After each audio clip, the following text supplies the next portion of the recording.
There were no street signs or traffic lights in this area, only the dark woods all around her. Suddenly, she heard some gunshots in the distance. What was that noise? Without thinking twice, the woman pressed harder on the gas pedal. She drove through the forest at full speed. Then suddenly, out of nowhere, a military truck came across her path. It blocked her way. Several armed soldiers jumped out of the truck. "Get down on the ground." "Now," one of them shouted, "don't move. We have weapons pointed at you." The woman didn't understand what was happening. "Why? Why are you doing this?" "Se, asked." One of the soldiers approached her and put a pair of handcuffs on her. "I'm going to ask you one more time. Don't try anything funny or you'll be shot dead." The woman thought it was all a misunderstanding. "I'm not a threat to anyone." "I don't know what you're talking about," she said. But the soldiers didn't believe her. They threw her into the truck and drove off. As soon as they had driven a few hundred meters, the woman noticed that they were heading for the forest. "Where are you taking me?" she asked. But nobody answered. Then the soldiers arrived at a clearing where dozens of trucks, jeeps, and other vehicles were parked. A huge tent had also been set up. The woman's heart began to race. It was clear that these were not ordinary soldiers. This must be some kind of special forces unit. The woman was taken to the center of the clearing, where a group of high-ranking officers were waiting for her. When they saw her, they immediately surrounded her. The officers exchanged glances. "Are you sure this is her?" one of them asked.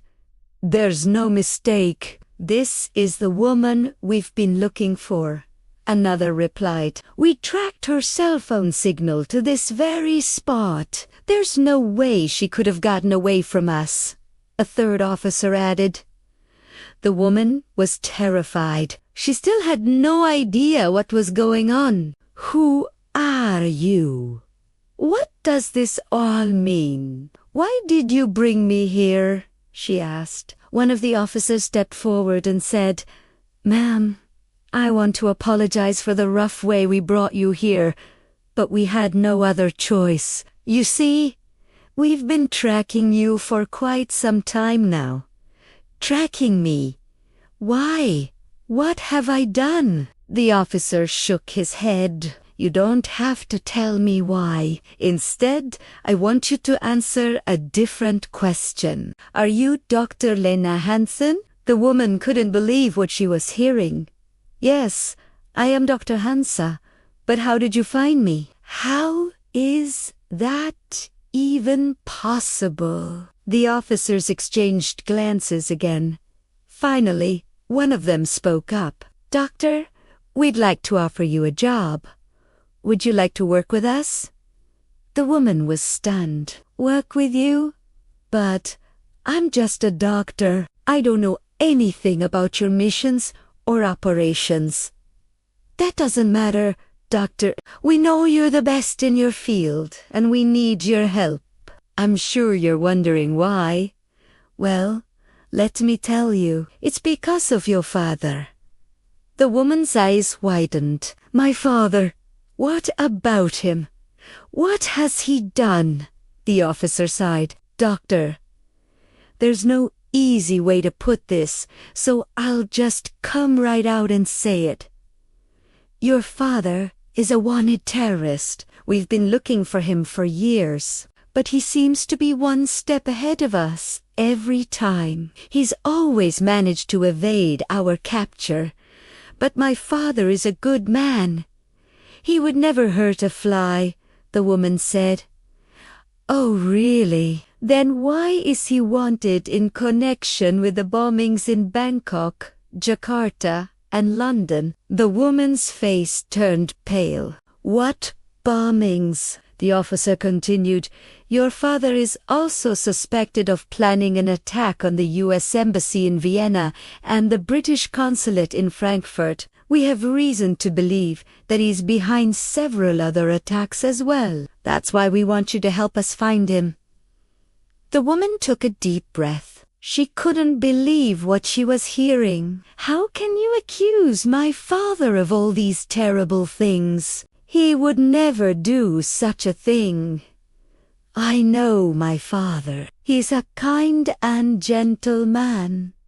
The officers looked at each other again. "We appreciate your loyalty to your father, Doctor, but we have to go by the evidence. We're willing to overlook all of his crimes if he'll agree to surrender peacefully. So that's why we're asking you for your help.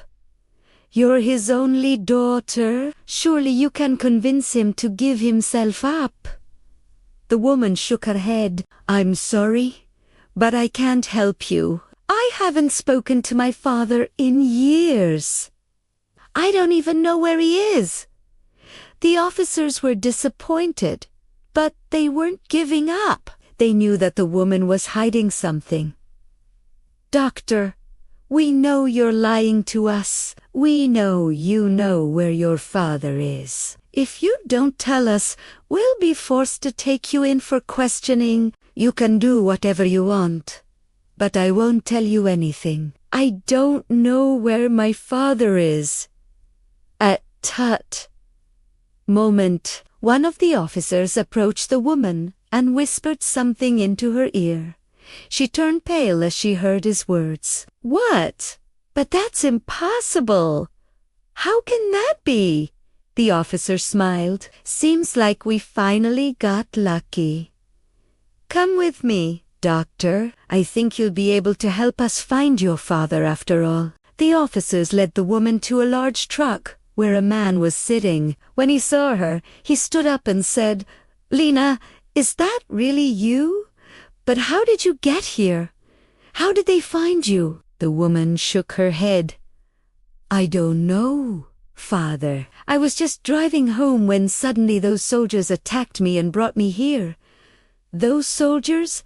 Did they have a flag on their truck? What did they look like?" "Yes, they did. They were American soldiers." "And this," the woman said, pointing to the tent, "what is all this?" The man sighed. "It looks like we've been found out. Lena, I'm so sorry, but you're in great danger here. You have to get out of here as fast as you can." "No, I won't leave you. I'm not leaving you all alone." The man took his daughter's hand and said, "Lena, please listen to me. This has nothing to do with you. You have to get out of here while you still can. Promise me you'll be careful."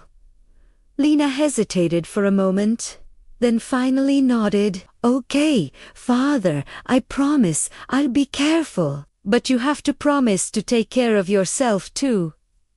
"I promise," the man said. Suddenly, one of the officers approached them and said, "Lena, your father still has a chance to surrender peacefully. If he agrees, I promise he won't be harmed." Lena looked at her father, who was sitting slumped over a table with his head in his hands. Then she turned back to the officer and said, "I believe him. I know my father wouldn't hurt a fly. I promise you he'll give himself up." Thank you for watching. If you enjoyed the video, please give it a thumbs up and subscribe to our channel for more content like this.